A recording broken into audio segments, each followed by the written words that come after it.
The Southport attack. The public inquiry blames the killer's parents, saying if they'd done what was morally right, it wouldn't have happened. Axel Ruder-Cabana killed 3 young girls and injured several more at a Taylor Swift-themed dance event 2 years ago. Today, the inquiry chair concluded he had clearly revealed he was an extreme danger. His parents failed to raise concerns, multiple agencies failed to respond to the risk he posed, and used his autism as an excuse. When a truly grave risk has been clearly identified, our society is entitled to expect that meaningful and substantive steps will be taken to avert the impending disaster. Also this lunchtime, just over 2 hours until America's blockade of the Strait of Hormuz begins. Why this, why now, and why the UK isn't supporting it. Plus, win, sleep, repeat. Rory McIlroy becomes only the 4th player in history to win back-to-back Masters titles after waiting 17 years to claim his first. It still fits, which is nice. I did want to come back here and prove last year wasn't a fluke. I don't suppose you'd like to share my marmalade sandwich? Well... And Paddington does it again too. The new musical sweeps another round of awards.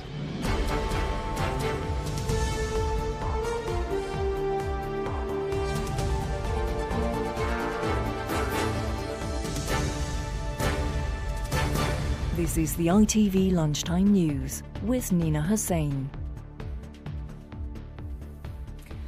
Good afternoon. The murders of B.B. King, Alice da Silva Aguiar and Elsie Stancombe in Southport shocked the entire nation.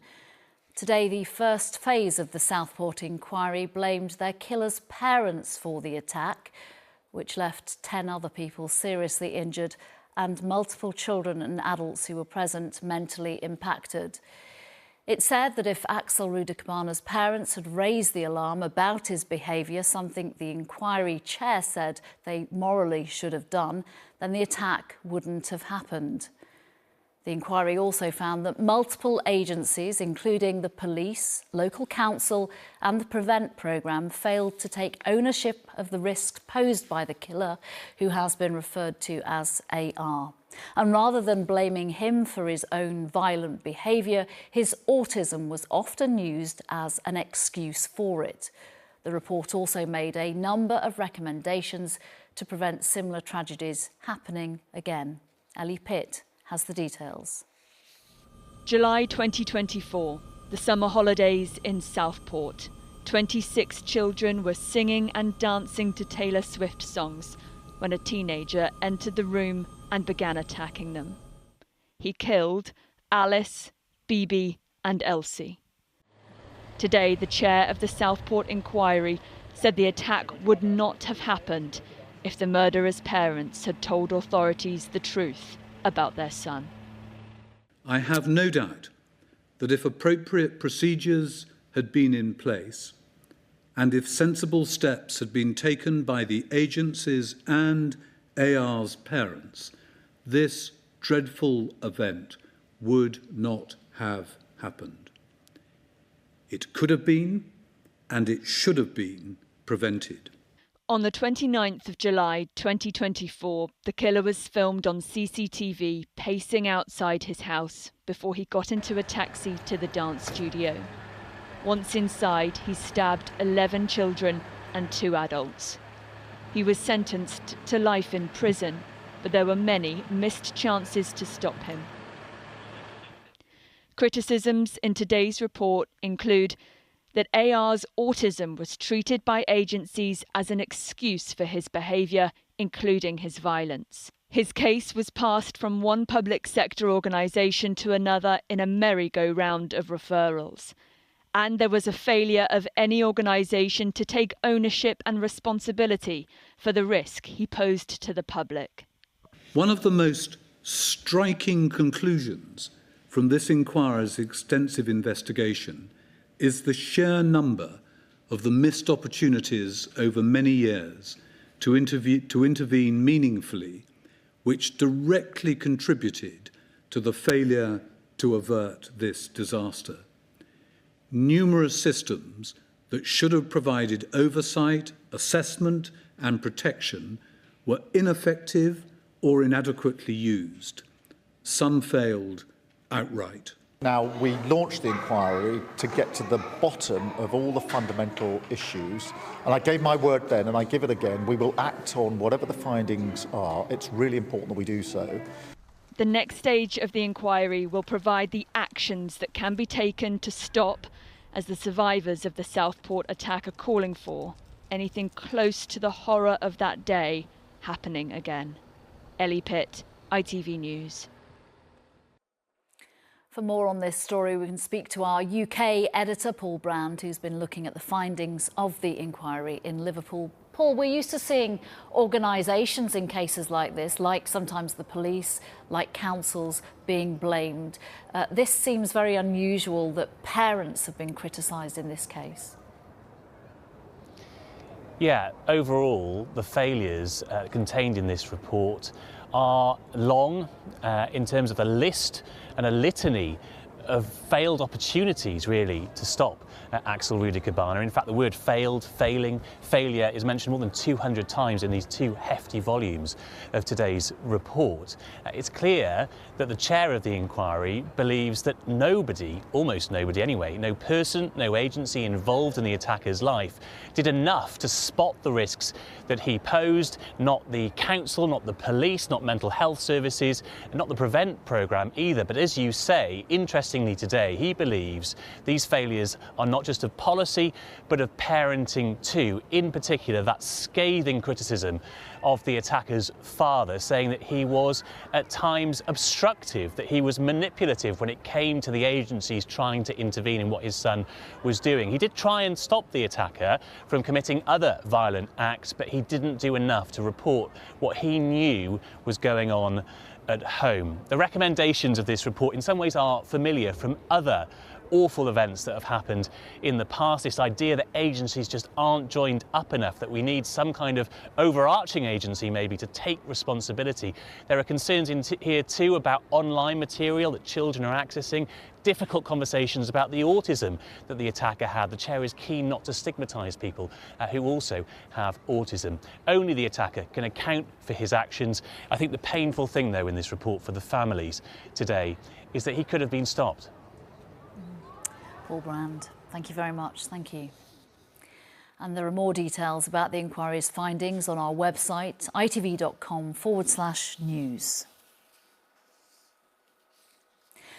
To the conflict in the Middle East now, and the Prime Minister has said the UK will not be supporting Donald Trump's blockade of the Strait of Hormuz. After peace talks in Pakistan between the US and Iran ended without a deal, the American president said its military would begin a blockade of Iranian ports from 3 p.m. UK time today. Our political correspondent, Louisa James, is in Downing Street. Louisa, is this latest development threatening to drive a further wedge between Downing Street and the White House? Well, it is hard to imagine how the relationship between President and Prime Minister could come under even more strain than it already has. But yes, the Prime Minister has been clear that he does not agree with President Trump's planned blockade and that he will not get involved in it because it could push up prices of oil and gas even more. And indeed, oil prices jumped since President Trump made his announcement. Though the Prime Minister appeared to be less willing to criticise Donald Trump than he was last week when he told Robert Peston he was fed up with people seeing their bills rise here as a consequence of Donald Trump's actions. Instead, he said it was Iran rather than the US that he blamed for the effect on our cost of living. And this is what he said when he was asked by ITV directly whether he would tell Trump he disagrees with him on the blockade. We discuss this with President Trump all the time, but I'll be absolutely clear with you. I want to see the Strait of Hormuz open for free navigation. It's really important for every single person watching this programme because my job is to ensure this doesn't impact on their energy bills. The single most effective way we can do that is de-escalate, get the strait open. Well, the Prime Minister says the way to open the strait is through diplomacy, but diplomacy doesn't seem to be working so far on what Donald Trump gets up to. And it isn't even totally clear what Donald Trump is up to in terms of his blockade. He has said that it is off the Strait of Hormuz. His military commanders have said that the strait isn't affected, but Iranian ports will be blockaded. Either way, it does not sound like the de-escalation that Keir Starmer has been calling for, and it means that the government is coming under increased pressure to do something now about the cost of living. All the Prime Minister would say about that is that he is keeping everything under review, open to all eventualities, but a lot will depend on what happens in the coming weeks. Louisa James, thank you.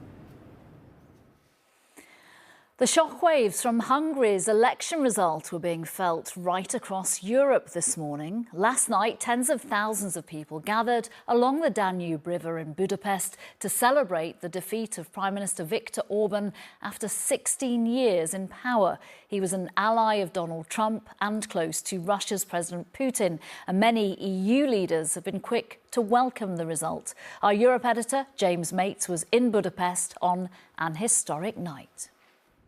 Well, Budapest is waking up this morning after the biggest landslide in Hungary's democratic history. Peter Magyar will rule here for at least 4 years with a huge majority. And of course, the repercussions are being felt all across Europe, the reaction coming in. Donald Tusk, the Polish Prime Minister, who similarly overthrew an authoritarian regime recently, saying, "Welcome back to Europe." Germany's Chancellor Merz. This demonstrates that we are resilient against Russia. And from the Russians, well, nothing from Putin himself, but the man who's been leading his negotiations on Ukraine, Kirill Dmitriev, says this will accelerate the collapse of the EU. Well, that may be wishful thinking because this is a big blow for Putin. Ukraine will now get its €90 billion loan from the EU supporting its economy, and there will be no more Hungarian blocking of new sanctions against Russia.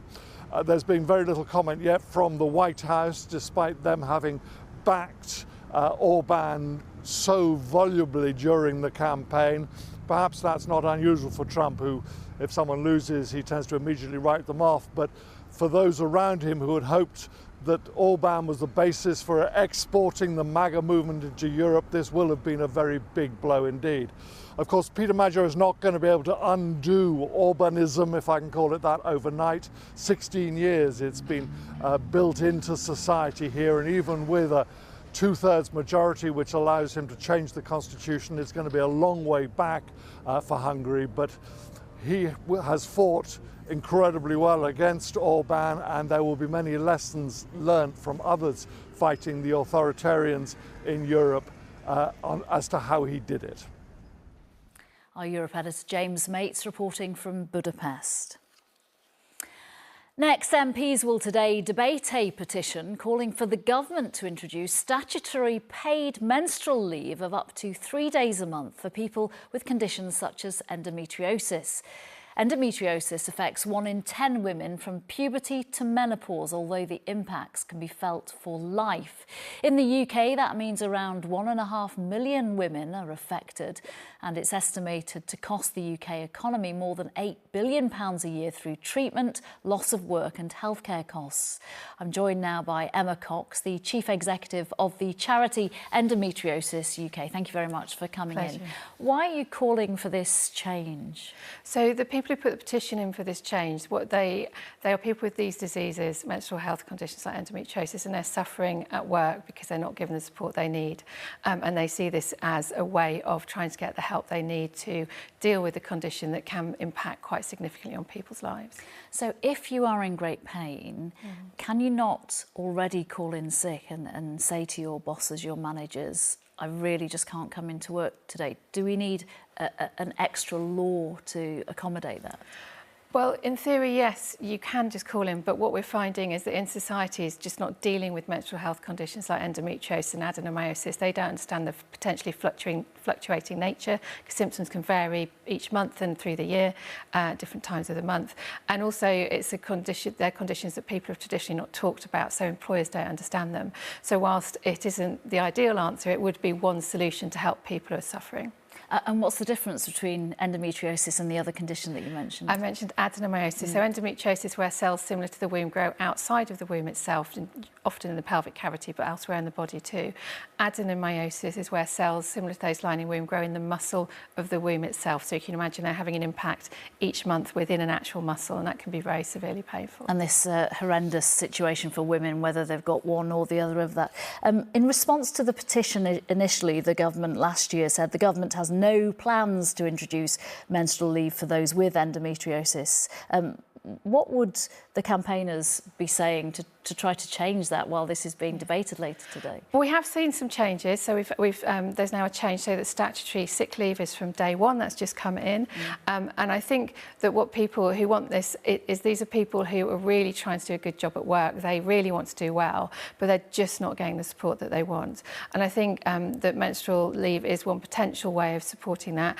Other ways are things like, for example, driving down waiting time so people aren't waiting on average 9 years to get a diagnosis, making sure that employers understand and apply what rules there should be already so that menstrual health conditions are given the due support. Briefly, any concerns that if it came in, it could backfire because it would make women a kind of less desirable gender to employ? Absolutely. I think that is a risk with this, and I think that the people who are calling for it are really desperate and want help, and they deserve help. But we need to work out a way to support people, but not to stigmatise everyone who does experience menstrual health.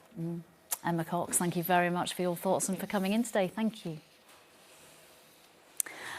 Deep-fried food will be banned from school menus and high sugar treats limited as part of new proposals. The government's hopes this will help tackle childhood obesity and tooth decay.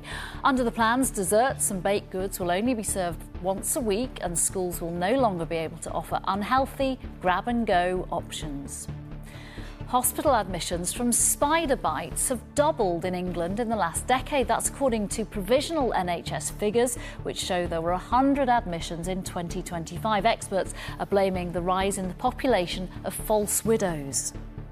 And Britney Spears has checked into a treatment facility after her arrest on suspicion of driving under the influence of alcohol and drugs last month. The singer was arrested in California at the beginning of March after she was seen driving erratically. He waited his whole career for one Masters title. Now Rory McIlroy has won 2 in a row after his nerve-shredding triumph 12 months ago. McIlroy took fans on another roller coaster at Augusta. Despite some early wobbles during his final round, he held off his rivals to join an elite club of back-to-back green jacket winners. Hannah Kings reports. And now the final act. In the end, it came down to just one shot. And with that, Rory McIlroy became only the 4th person in history to win 2 Masters titles in a row.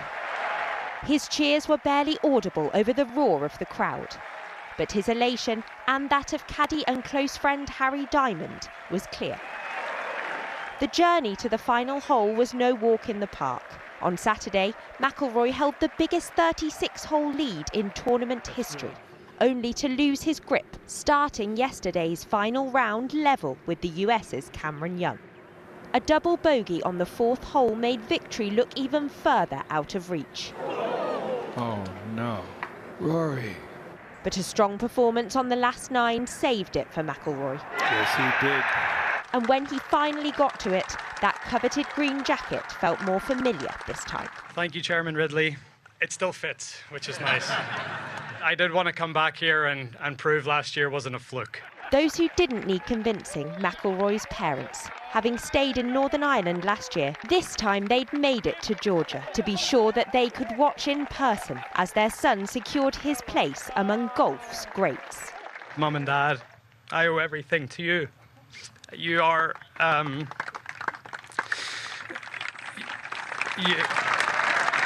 you're the most wonderful parents. And if I can be half the parent to Poppy as you were to me, then I know I've done a good job. Thank you. But there were plenty who were watching back home. At McIlroy's club in County Down, the almost 4,000-mile distance was no barrier to the excitement. They put us on a roller coaster. My hands are saying it all, I think, for the whole country. It's like 2 years back to back. It's absolutely fantastic.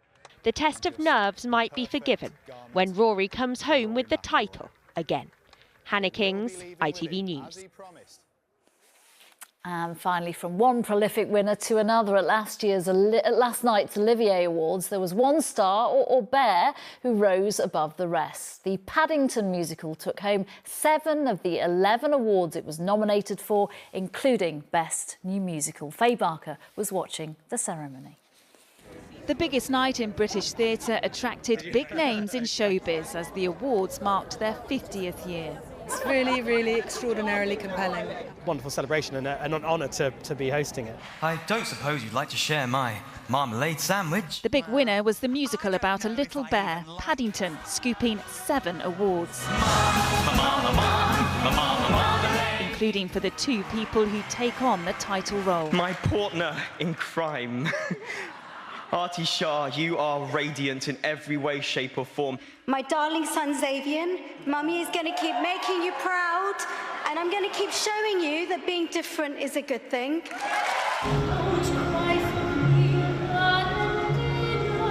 Rachel Zegler's performance in Evita, where she sang on the balcony outside the London Palladium, earned her the Best Actress in a Musical award. It's so beautiful that Jamie Lloyd made such an accessible moment of theatre for people to walk by and witness something really, really cool. It was Evita that cemented Dame Elaine Page's place as the First Lady of the West End, and she was handed a special award for her 6 decades in musical theatre. Thank you for letting me spend a lifetime doing what I love. The revival of Into the Woods, nominated for 11 awards, went home with just 2. But it was tough competition, as no one could dispute it's nice having a bear about the house. Faye Barker, ITV News. That's all from us for now. Mary is here with the evening news at 6:30. The news where you are is next. From everyone on the Lunchtime team, have a lovely afternoon. Bye-bye.